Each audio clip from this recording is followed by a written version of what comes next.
It all started with the sound of police sirens echoing across the still surface of my lake. I was just standing out there on my dock with a fishing rod, minding my own business, when two squad cars came crawling up the old dirt road like something out of a bad dream. Blue and red lights flashing across the water, splashing color all over the trees. Felt like the start of a movie, except the joke was on me because I had no idea what was going on until I saw her. Karen, standing behind the officers, arms folded tight, that floral shirt and those giant sunglasses, barking and pointing like she'd just caught a bank robber. That's him. He's trespassing on HOA property. He refuses to pay the fees, and he's using the lake without permission. I blinked, rod still in my hand, heart beating faster, but I kept my voice even. The older deputy came over, real calm-like, asking if I could explain the situation. Local homeowners association rules and all that. Before I could get a word out, Karen stormed up, wagging her finger in my face, making it sound like I was some criminal mastermind freeloading off the entire community. I let her finish, then gave her a little half-smile and told her, "Ma'am, I think there's been a mistake." But she just doubled down. "No mistake. We own this lake, and you're about to get arrested."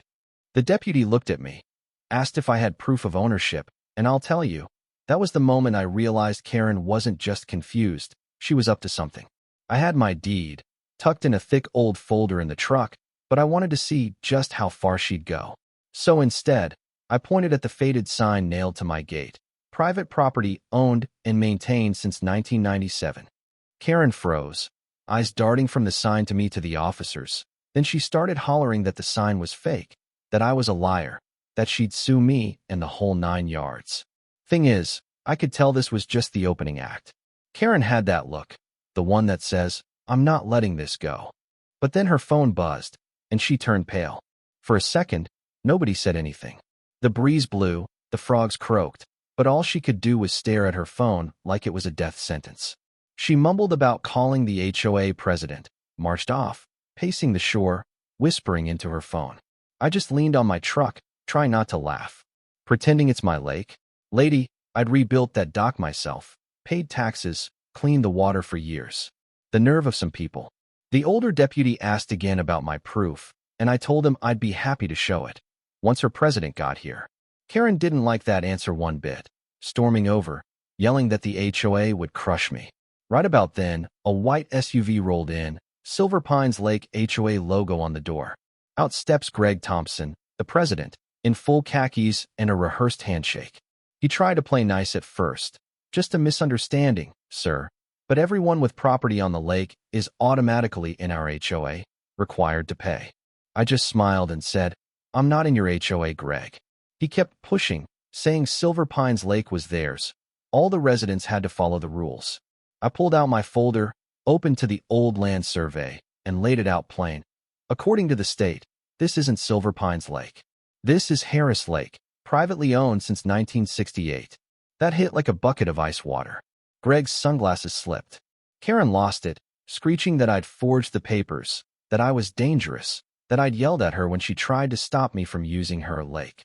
I just looked at her, shook my head. "You mean when you walked onto my dock and told me I needed your permission to fish in my own water?" You should have seen her face. Red as a lobster, no words.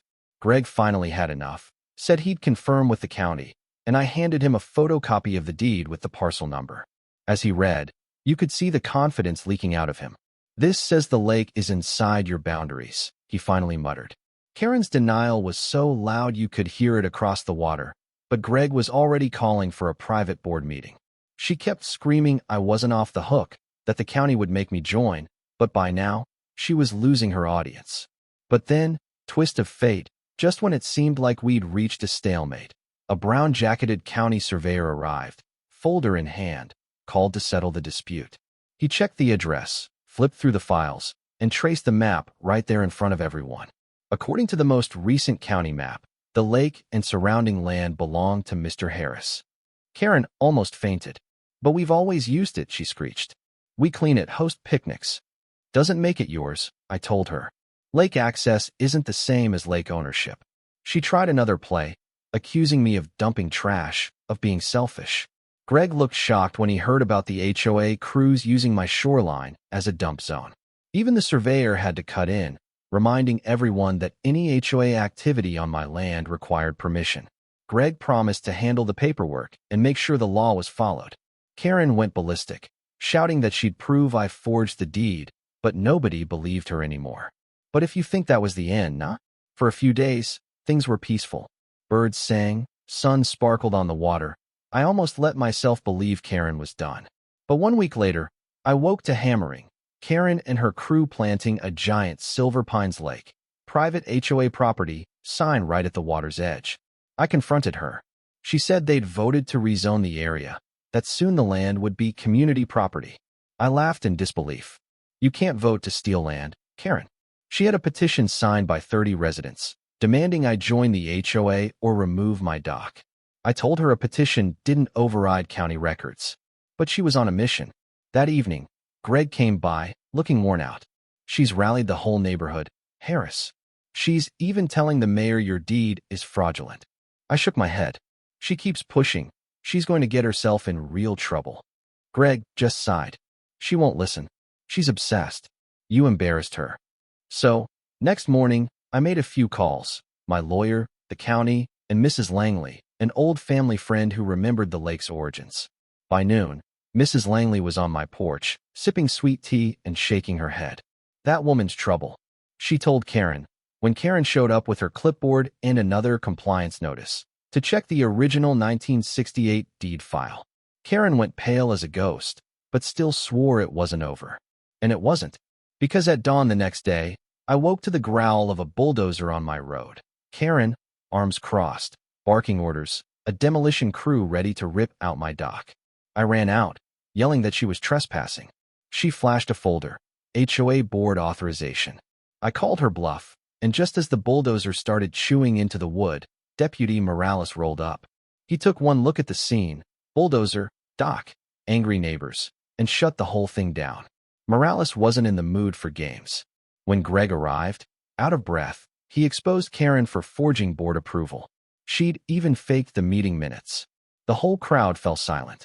Karen lost it, ran into the lake to escape. Morales fished her out, dripping, furious, screaming that it wasn't over. Greg apologized, promised to handle the board, but the damage was done. Even as the crowd cleared, I found fresh tire tracks and a future site of Silver Pines Community Pier, sign half buried in the mud that night. She wasn't done. People like Karen don't quit. They escalate. Sure enough, late one night, I found an excavator and 2 workers digging foundation posts by the southern shore. Orders from Mrs. Whitmore, they said. When I looked at the paperwork, the signature was forged. As I confronted them, Karen's SUV appeared, headlights cutting through the trees. She stormed out, yelling that I was harassing her workers. Morales arrived again, checked the papers, and read her the riot act, 1 step from felony property damage. For the first time, Karen looked lost, not angry. 3 days later, I got a formal letter. She'd taken the fight to the County Development Committee, accusing me of fraud, demanding a full review of my land's history. At the hearing, Karen made her final stand, dressed like a lawyer, surrounded by half the HOA, accusing me of stealing the community's legacy. I brought the original deeds, decades of tax records, and Mrs. Langley, who told the story of how the lake was made, by my grandfather, with her husband surveying. When the committee ruled in my favor, Karen didn't even argue. She just looked at me, eyes hollow, and whispered, "It's never over."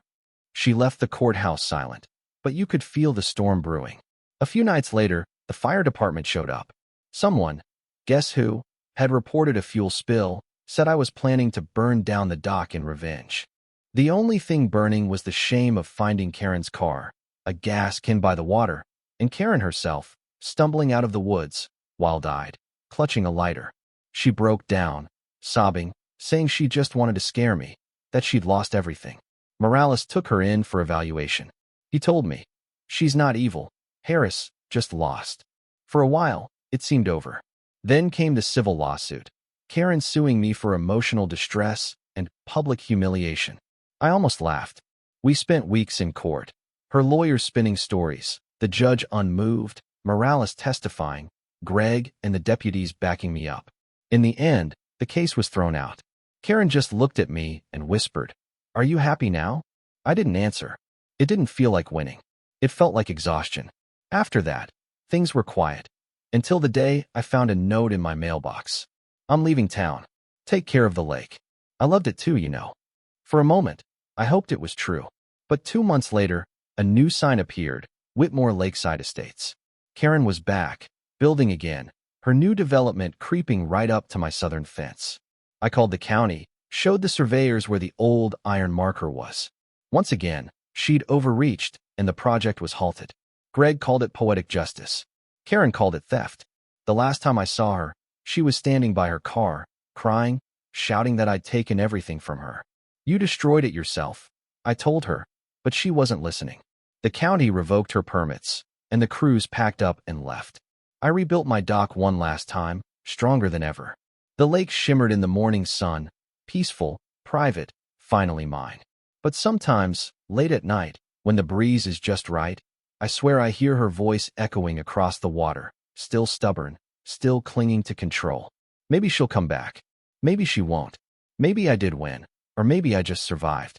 All I know is, after all that chaos, I'll never take this peace for granted again. So, where are you watching from tonight, friend? And tell me, what would you have done if you were in my boots?